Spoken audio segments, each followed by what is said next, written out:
Tim Hardaway and Zydrunas Ilgauskas in the Borough on Saturday. They wanted to see North Texas big man Tony Mitchell, the likely Sunbelt Player of the Year, and his mean green teammates ran off to a 10-point lead at the half. Things got worse for the Owls before they got better. A little more than 5 minutes into the second half, North Texas led by 19 points. The Owls, though, came charging back thanks to a couple of players who didn't even score in the first half.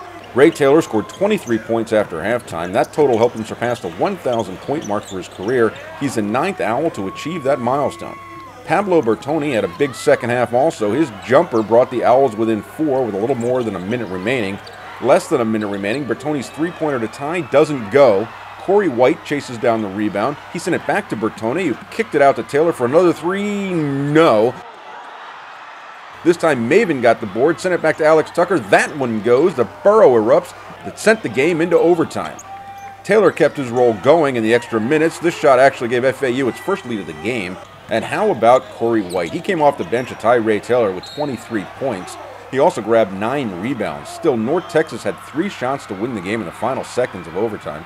Not one of the Mean Green's attempts to break the 7-3 all tie would go, though. Double overtime.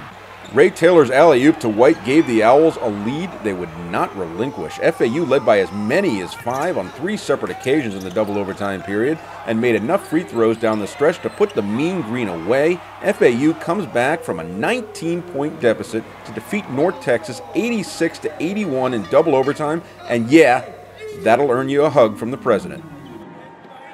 Yeah, honestly, when it goes to overtime, I always think we're going to win. And I think we're going to win because I think that I always believe, I got to want to believe that we're in better condition than the teams we play. We work and spend a tremendous amount of time on conditioning. And that's when it really comes into play, when the games are extended. So I always feel we're going to win when it goes to overtime. I mean, I always, you know, and usually we do. So I feel pretty good about overtime most of the time.